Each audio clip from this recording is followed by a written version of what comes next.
Debi. Now, Charles, speaking of finances, and we're not talking council finances, but public sector finances. We are. And we're going to look at how the government's been spending your money since it's the start of the year. So we'll go back to data from 2023 provided by the Office for National Statistics. And these are the public sector finances released just before Christmas.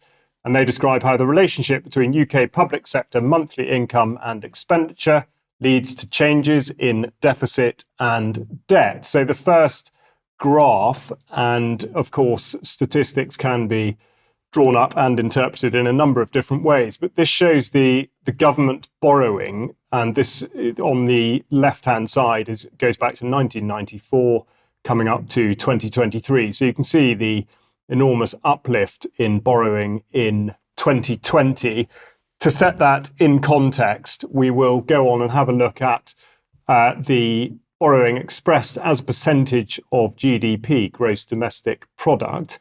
And of course, the coronavirus restriction pandemic period is dwarfed by those of the First and Second World Wars. But what's interesting to note between the 2 points is that not only have there been periods of surplus, but also the cyclical nature of the way in which government manages finances. Now, I'm afraid we are sticking with graphs to be able to illustrate these points. And the next thing we'll go on to is the net debt. So again, not talked about probably enough in mainstream media, but net debt is running at more or less 100% of GDP now, which, as the graph says at the top here, hasn't been seen since the early 1960s. So it does illustrate the predicament that we find ourselves in, at least in terms of how the government is managing the money that it takes from the taxpayer via all the various means and mechanisms. So that's the borrowing side of it and the debt side of it. The next thing to consider is how on earth is the government actually spending this money? Where's it going and what are they doing with it? So we'll just bring on screen something from the Institute for Fiscal Studies, their Taxlab part of their website, which has a colourful pie chart here. And the reason for wanting to put this up on screen is, first of all, to draw your attention to the absolutely enormous segment, which is labelled Other. And in effect, that's items of expenditure that aren't annotated in enough detail to be able to provide detailed breakdown. So there's an awful lot of room for manoeuvre, in effect, for government being able to hide exactly what it is and where money's going, something that UK Column has concentrated on a lot in the past. But also what's interesting to note is the quantity of health spending and indeed the way that the IFS explains it. So we'll just read what's gone on screen now, which is that the major trend of the past 70 years has been a steady increase in the share of national income devoted to government spending on health and a corresponding decrease in the share of a national income devoted to defence. So between 1955 and 2023, health spending increased from 2.8% to 8.4% of UK GDP.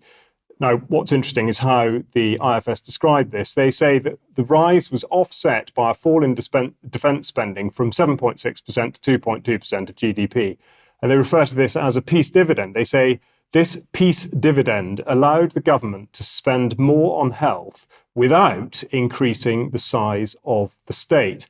I would say that last clause is extremely questionable in many respects. First of all, has there really been a peace dividend? And if we're to believe that there has, is it really being genuinely offset by anything that we can describe as a health dividend? I would put it that again, is extremely questionable. So we'll just go on to a couple more graphs just to, again, set the context. But this is government spending over time, just to get a sense of where we are. And again, this is by percentage of GDP. So we're at the right-hand side of the graph now with the enormous blip for the COVID-19 restrictions and when the economy was effectively damaged, hopefully not beyond repair, but absolutely very considerably. And then just retrospectively, we'll just close by looking at statistics provided by the DWP, and these show that the benefit claimants, 53% of households in the United Kingdom are now receiving benefits of one sort or another, and this shows the allocation of where they're going. Debi's spoken at length about the PIP, Personal Independence Payment, and the Disability Living Allowance, which are shown there and tally up to well over 4 million recipients. But just to give an idea of the damage that can be done and how there has been an immediate sense of some sort of recovery, we can see that whilst state pension recipients have gone up, employment and support allowance fell by 6.2%. This is going back to immediately following the restrictions back to 2022.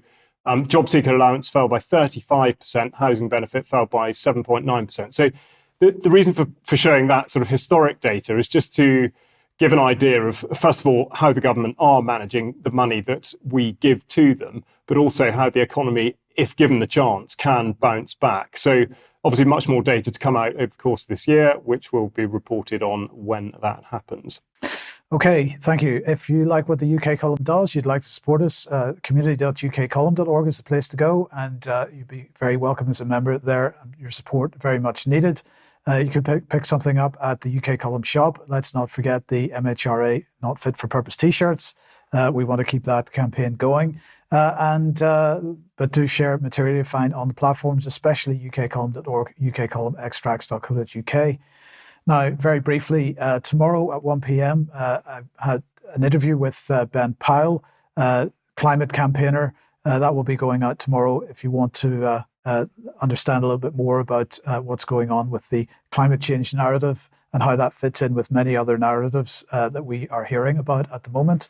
And then on Sunday, we will be hosting another symposium from the International Centre for 9/11 Justice, this time entitled Genocide and Empire, examining October the 7th and the geopolitics of the war on Palestine. So Professor Richard Falk, Professor Atif Kabersi, Vanessa Bailey, Aaron Good, and Kevin Ryan will be speaking at that. It'll be hosted by Piers Robinson. Starts at 6 p.m. on Sunday evening. Please join us for that. Very briefly, Debi, very briefly, please, your blog is up. It is indeed, yes. And as you can see, COVID jabs are going to be sold on the high street, but be ready for that because they're £100 each. Can AI predict your death? Yes, it can. And plenty more about peace and security, cybercrime. Sir John Edmonds, who's been knighted as the lockup professor.